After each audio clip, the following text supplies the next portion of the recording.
Hi there, welcome to the HydroGeoSphere video training series. This video tutorial will walk you through the process of creating a high-quality model mesh using AlgoMesh.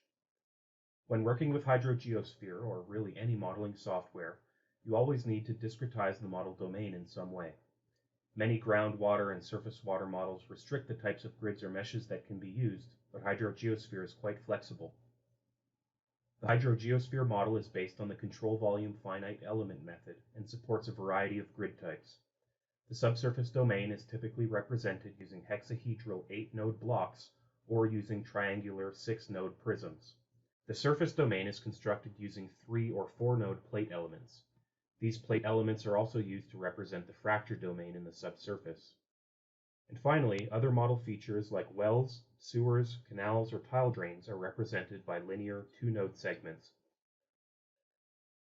If you're building a relatively simple box model, then HydroGeoSphere includes a variety of commands which you can use to create simple uniform grids or locally refined grids.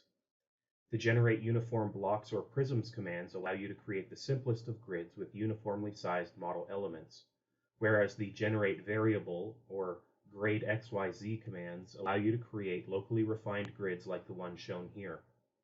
For more information about these commands, simply review the reference manual for further instructions, as they're quite simple to apply.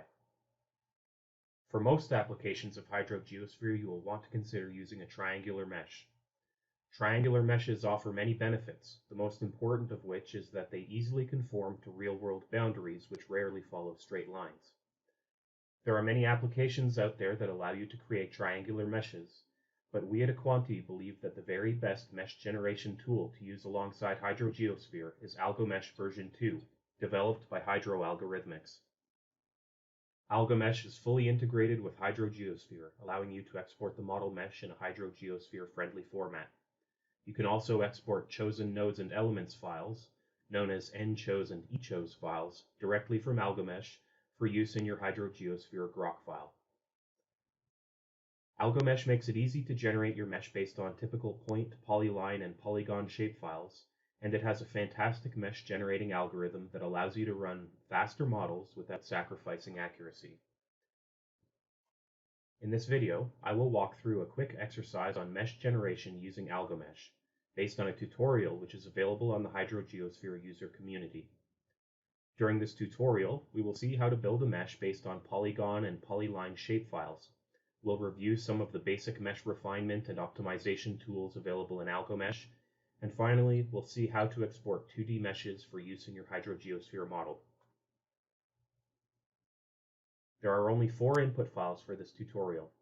The first is a simple box which makes up the outer bounding box for the model domain. The second is a polygon shapefile that outlines the actual extent of the model domain. The third is a polyline shapefile that outlines a roadmap that we want to include in the model mesh as an area of refinement. And the final file is a polygon shapefile that also outlines the roadway area of the model domain. This final shapefile also includes an attribute called element size, which we'll use to restrict the element sizes within the roadway. The following slides provide detailed step-by-step instructions, which I will very quickly review before walking through each step within the actual AlgoMesh interface. Before we begin, I've outlined the basic process for creating a mesh with AlgoMesh. You begin by importing a bounding box that encompasses the model domain. You will then import a polygon that delineates the extent of your model and any other shapefiles that define areas of interest. Once these inputs are defined, you can create an initial mesh using the Refinement tab within AlgoMesh. You may then use the Optimization tab to create a higher quality mesh. The Refinement and Optimization algorithms each offer different benefits, which will be discussed later in this video. Finally, you'll export the mesh, and optionally you can export nchos and echos files for use in your HydroGeoSphere model. The first step in the mesh generation process is to import a shapefile which bounds your model domain.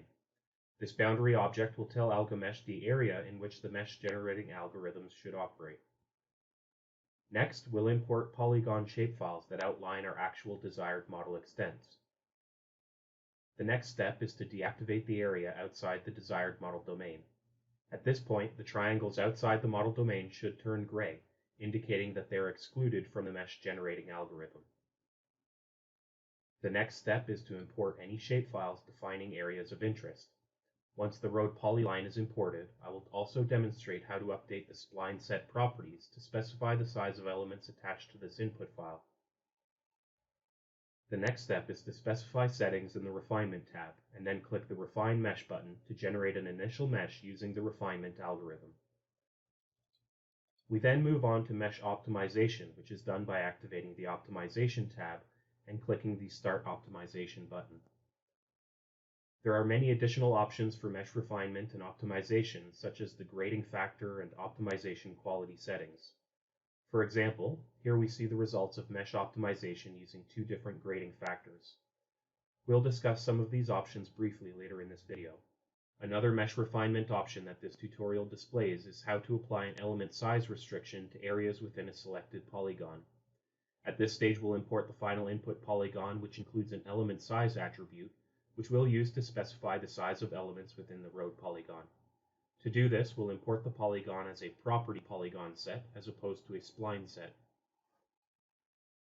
Once we've specified the element size within the roadway, we can generate our final mesh and move on to exporting that mesh for use in the HydroGeoSphere grok file.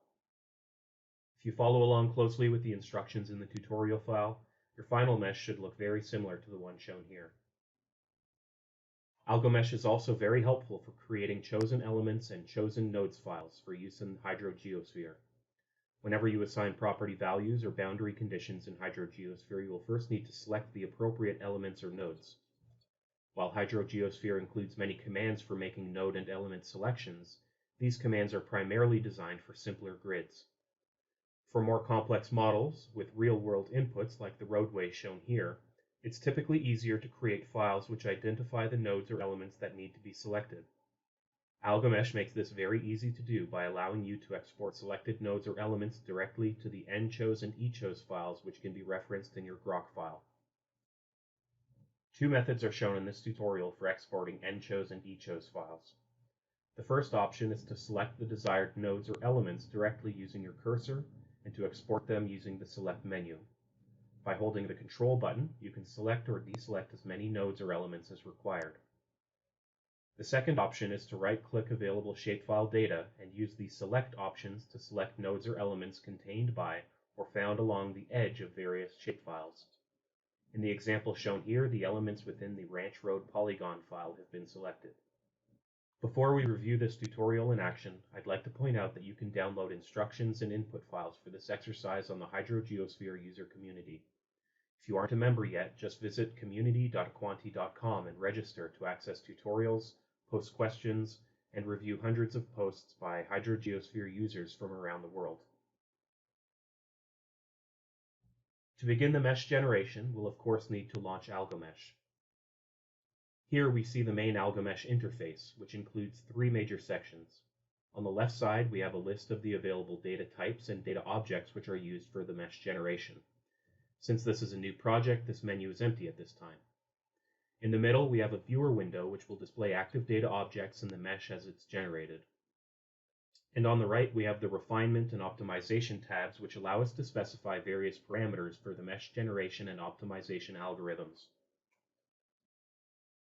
To begin our mesh, we first need to import the boundary box data file. Click File, Import GIS Polylines, and browse to the tutorial folder. Here we find another folder called Mesh Constraints, which has all four of the input files I mentioned previously.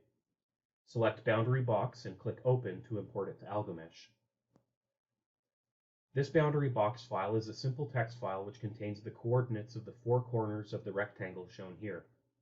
It's important to include a boundary box in your AlgoMesh projects, otherwise AlgoMesh will not be able to determine the boundaries of where the mesh generation algorithms should be applied. Once the boundary of the project has been defined, we can import the actual extents of our model domain. This polygon will be imported as a spline set. Spline sets are collections of polylines or polygons that form a feature or boundary of the model.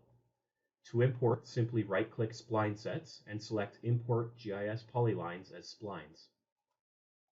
We'll now bake the boundary polygon into the model mesh by right-clicking and selecting Add to Mesh Now and Deactivate Set, Original Mesh and Generated Mesh. This tells AlgoMesh to add this spline set directly into our mesh to form the outer boundary of the model. AlgoMesh produces an initial Delaunay triangulation of the model, both inside and outside the boundary polygon. We now select one of the triangles outside the polygon and press the minus key on your keyboard to tell the software that this area is outside the model extents, and the area outside turns a light gray color to show this. We now have a uniformly sampled outer boundary for our mesh. The triangulation produced here is not a proper mesh for the model. It simply joins up the points that have been added so far. Soon we'll run the mesh generation process to produce a quality finite element mesh based on our model geometry. The light gray triangles outside the model extents will not be included in the mesh generation process or our final geometry. Before we run the mesh generator, we need to add our roadways. We do this using the same technique that we used to add the boundary. Right-click on spline sets and select Import GIS Polylines. For our model, we want nodes along these roads to be no more than 1 meter apart, so we tell AlgoMesh to resample appropriately.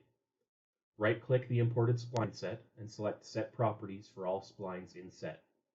This opens the Spline Properties window.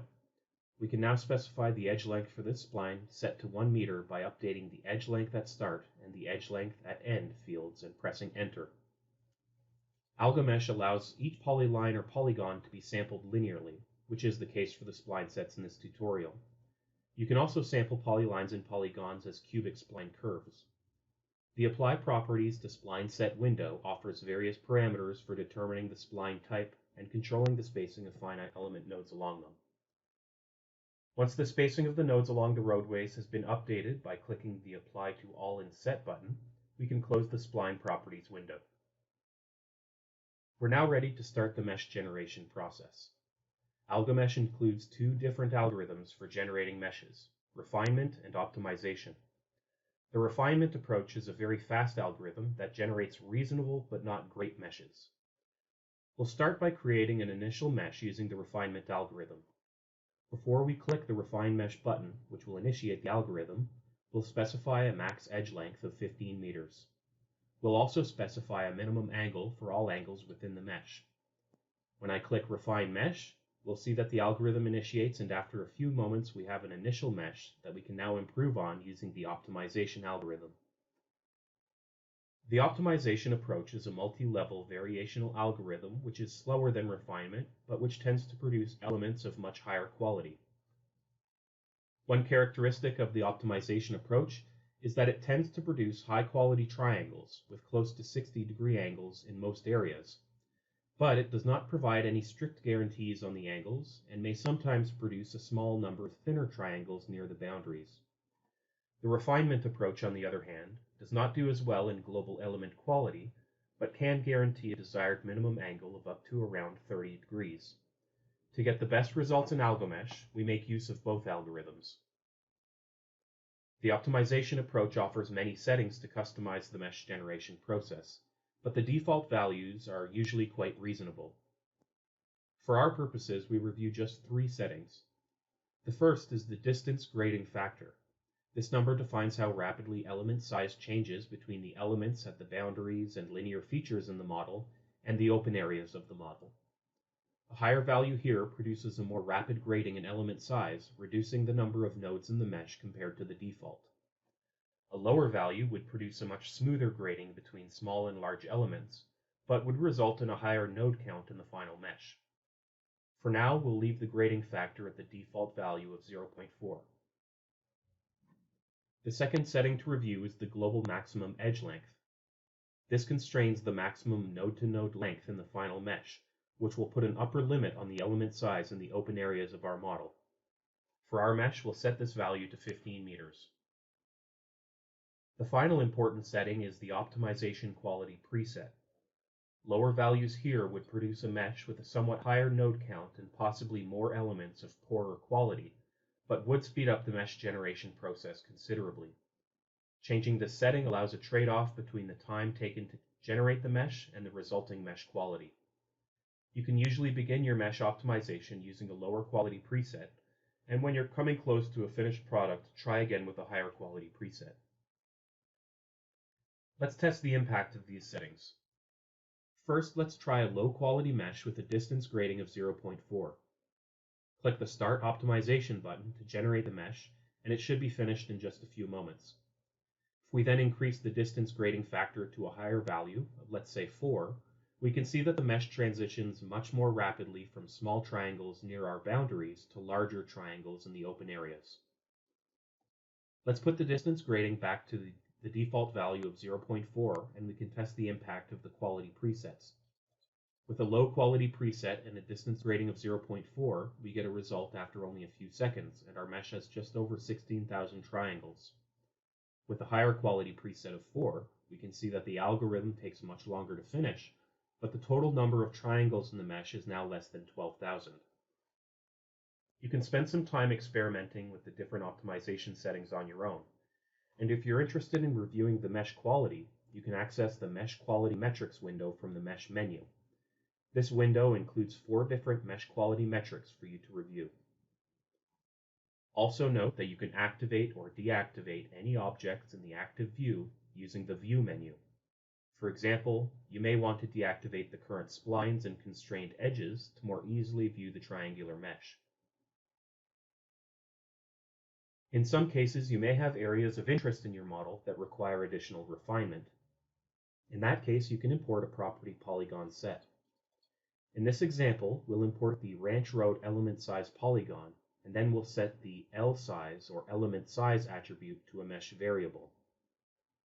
After importing the polygon shapefile, right-click the desired attribute and select Map to Mesh Variable as Overlay, and then select Mesh Cell Edge Length, Field Generation Only. This restricts the mesh cell edge length in the area of this polygon to the value listed in the element size attribute table, which in this case is 1 meter. Since we're now controlling the element size by using the polygon attribute, we can also relax the sampling interval along the road edge spline, which will decrease over-refinement around the sharper road corners. Right-click the spline set, open the Properties window, and change the start and end edge length to 5 meters. We can now regenerate the mesh, and we'll notice that the area contained by the Ranch Road polygon is now defined by smaller 1-meter triangles. Now that we're happy with the mesh, we can export it to use in HydroGeoSphere. That's done very simply by clicking File, Triangular Mesh, and Export 2D Mesh to HydroGeoSphere. This generates an AH2 file, which can be referenced in your Grok file using the Read AlgoMesh 2D Grid command. As mentioned previously, you can also save node and element selections by first selecting them, and then using the Selection menu to save the selection as a HydroGeoSphere Nodes, Nchos, or Elements eChos file. The file type is determined automatically based on your current selection.